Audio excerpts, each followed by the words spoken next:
Hello दोस्तों, आज हम बात करेंगे अगर किसी व्यक्ति को कोई क्रॉनिक बीमारियां हैं तो वो ठंड में उसको कैसे मैनेज करें। इन जनरल क्रॉनिक कंडीशंस वाले पेशेंट्स को ठंड के टाइम क्या क्या टिप्स फॉलो करने चाहिए, इस पर हम बात करेंगे ताकि आपको ओवरऑल समझ में आए कि ठंड के टाइम कौन कौन सी बीमारियों में कौन से एडिशनल चैलेंजेस होते हैं और उसके लिए ओवरऑल क्या क्या ध्यान रखने की आवश्यकता है।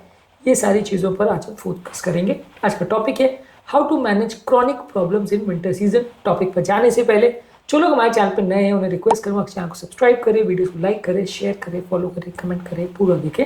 टॉपिक इंपॉर्टेंट है, अंत तक देखिएगा।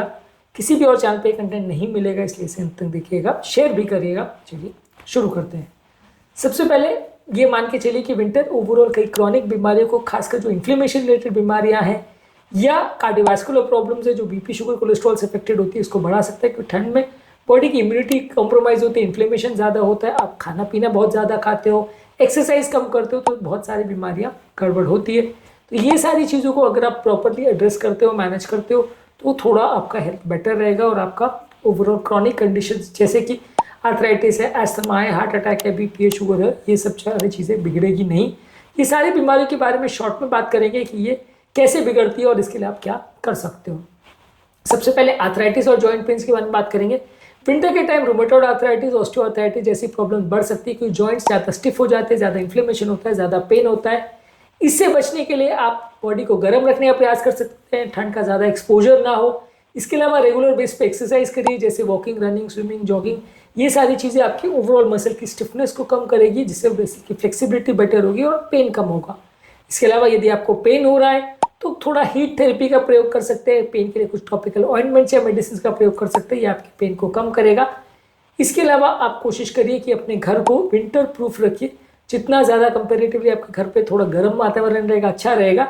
इसके अलावा ठंड में लोग गिर के स्लिप होकर इंजरीज भी होने का चांस ज़्यादा रहता है, तो इस तरह का स्लिप प्रूफ मटेरियल या रग्स या मैट्स का प्रयोग करें जो आपके जॉइंट पेन्स और अर्थराइटिस के प्रॉब्लम के लिए बेटर रहेगा। इसके अलावा एस्थमा और रेस्पिरेटरी कंडीशंस जो कि ठंड के टाइम पे ज़्यादा होती है, ये भी बॉडी के इन्फ्लेमेशन से रिलेटेड होती है, ये भी एक इंपॉर्टेंट इशू होता है। ठंड के टाइम पे बहुत ज़्यादा बाहर मत निकलिए, बाहर निकल रहे तो स्कार्फ या मास्क का प्रयोग करिए। इसके अलावा बाहर के पोल्यूटेंट से अगर आपका एक्सपोजर हो रहा है, एटमॉस्फेरिक पोल्यूटेंट्स बहुत ज़्यादा ठंड में बढ़ जाते हैं, तो उससे खुद को प्रोटेक्ट करिए, मास्क पहनिए। बाहर के ट्रिगर से खुद को बचाने का प्रयास करिए, घर पे एयर प्योरीफायर का प्रयोग करके घर को क्लीन रखने का प्रयास करिए। और इसके अलावा एस्थमा की जो मेडिसिन आपको प्रिस्क्राइब की जाती है उसके डोजेस को बढ़ा सकते हैं, उसको प्रॉपर्ली मैनेज कर सकते हैं। एस्थमा से रिलेटेड इश्यूज को कैसे एड्रेस करें, ये ऑलरेडी हमने पूरे वीडियोस में डिस्कस किया है ठंड के टाइम, इसको चेकआउट कर लीजिएगा। इसके अलावा ठंड के टाइम कार्डियोवास्कुलर प्रॉब्लम जैसे बीपी, शुगर, कोलेस्ट्रॉल ज़्यादा बढ़ जाता है। खाद्य पदार्थों में होने वाले चेंजेस की वजह से और ब्लड प्रेशर ज़्यादा नमक की वजह से होता है, नलियाँ भी कंस्ट्रक्ट हो जाती है, जिससे ये प्रॉब्लम्स बढ़ने का चांस होता है। इसके लिए बॉडी को आप विंटर से प्रोटेक्ट करिए, बहुत ज़्यादा ठंड मत लगने दीजिए, बहुत ज़्यादा हैवी एक्टिविटीज़, एक्सरसाइज मत करिए, लेकिन एक्सरसाइज करना बंद भी मत करिए। बीपी, शुगर, कोलेस्ट्रॉल को रेगुलर बेस पे मॉनिटर करते रहिए, अपनी दवा को प्रॉपर्ली एडजस्ट करिए और घर पर एक्टिव रहने का प्रयास करिए, जिससे आपके ओवरऑल फिजिकल फिटनेस मेंटेन रहे और ओवरऑल आपकी बॉडी बीमारी से ग्रसित ना हो। जहाँ तक सवाल है डायबिटीज़ का, ठंड के टाइम डायबिटीज़ भी ज़्यादा होने का चांस रहता है।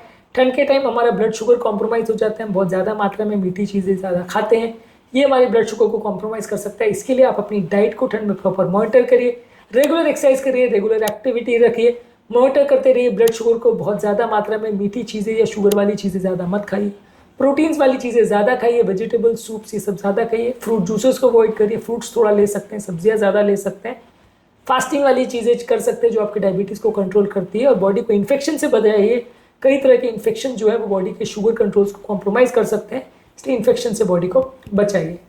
इसके अलावा अगर किसी व्यक्ति को क्रॉनिक पेन या आर्थराइटिस या फाइब्रोमाइल्जिया जैसी प्रॉब्लम है तो ठंड में ज़्यादा बढ़ जाता है, तो ठंड में बॉडी को थोड़ा गर्म रखने का प्रयास करिए। जितना ज़्यादा ठंड का एक्सपोजर होगा उतना प्रॉब्लम बढ़ेगी।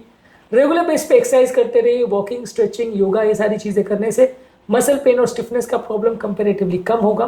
यदि पेन हो रहा है तो पेन को कम करने के लिए हीट थेरेपी या फिजियोथेरेपी का प्रयोग करिए, ये आपके पेन को कम कर सकता है। इसके अलावा कुछ पेन मेडिसिन का भी प्रयोग कर सकते हैं। इसके अलावा yoga, meditation, deep breathing exercise करके मानसिक तनाव को भी कम रखिए, इससे भी आपका बॉडी का पेन और फाइब्रोमाइल्जिया जैसी प्रॉब्लम्स कम होगी। ठंड के टाइम आप घर पे अक्सर बंद बंद रहते हो, इससे कोई डिप्रेशन या एंग्जाइटी जैसी प्रॉब्लम है तो वो भी बढ़ जाता है। इसको सीजनल इफेक्टिव डिसऑर्डर बोलते हैं, जो कि ठंड के टाइम ज़्यादा देखने को मिलता है। इससे अपनी मेंटल हेल्थ को प्रोटेक्ट करने के लिए आप धूप में बार बार टाइम स्पेंड करिए, इससे भी आपका माइंड अच्छा रहेगा और डिप्रेशन, एंग्जाइटी की प्रॉब्लम थोड़ी कम होगी। सोसाइटी में लोगों के साथ टाइम स्पेंड करिए, लोगों के साथ बात करिए, डिस्कशंस करिए, इससे आपका माइंड थोड़ा खुलेगा और थोड़ा सा आपको डिप्रेशन कम होगा। इसके अलावा रेगुलर बेस पे एक्सरसाइज भी करिए, 7 से 9 घंटे की नींद भी रखिए। ये बॉडी के एंडोर्फिन्स को रिलीज करता है, जिससे आपका ओवरऑल माइंड बेटर रहता है, डिप्रेशन की फीलिंग्स नहीं आएगी और आपको थोड़ा सीजनल इफेक्टिव डिसऑर्डर या साइकेट्रिक प्रॉब्लम्स ठंड के टाइम जो बढ़ जाती है वो उतनी ज़्यादा नहीं होगी। इसके अलावा ओवरऑल क्रॉनिक कंडीशंस को बेटर रखने के लिए ठंड के टाइम आपको थोड़ा पानी ज़्यादा पीना चाहिए। अक्सर ज़्यादा प्यास नहीं लगने की वजह से लोग पानी कम पीते हैं, जिससे आपकी कई बीमारियां बढ़ जाती है, तो पानी ज़्यादा लीजिए। हेल्दी लाइफस्टाइल मेंटेन करिए, डेली एक्सरसाइज करिए, बैलेंस डाइट लीजिए जिसमें हेल्दी फूड पोर्शंस को ज़्यादा लीजिए, अनहेल्दी चीज़ों को कंपेरेटिवली कम रखिए। रेगुलर हेल्थ मॉनिटरिंग करते रहिए, अपनी बॉडी को प्रॉपर ध्यान रखिए, फिटनेस का प्रॉपर ध्यान रखिए। घर पर अगर टाइम स्पेंड कर भी रहो तो कोई व्यसन नहीं होना चाहिए। हेल्दी चीज़ों और हेल्दी फ्रूट्स या हेल्दी जूसेस या हेल्दी ड्रिंक्स को ज़्यादा लीजिए। अनहेल्दी अल्कोहल या बेवरेजेस को अवॉइड करिए, हेल्दी फूड प्रोडक्ट को ज़्यादा लीजिए। ये सारी चीज़ें करने से आपका विंटर के टाइम ज़्यादातर बीमारियों का बढ़ने का चांस कम हो जाएगा। स्पेसिफिक बीमारियों के लिए क्या क्या कर सकते हैं और क्या क्या नहीं करना चाहिए, इस पर हमने ऑलरेडी अलग अलग वीडियोस किए हैं। कौन कौन सी सिस्टम में प्रॉब्लम्स आ सकती है, जैसे पेट की प्रॉब्लम, किडनी का प्रॉब्लम, ब्रेन का प्रॉब्लम, लंग्स का प्रॉब्लम, ये सारे हमने अलग अलग वीडियोज़ में एड्रेस किया है। इनको ज़रूर चेकआउट करें। टॉपिक एंड करने से पहले जो लोग हमारे चैनल पर नए हैं उन्हें रिक्वेस्ट करूँगा कि चैनल को सब्सक्राइब करें, वीडियोज़ को लाइक करें, शेयर करें, फॉलो करें, कमेंट करें, पूरा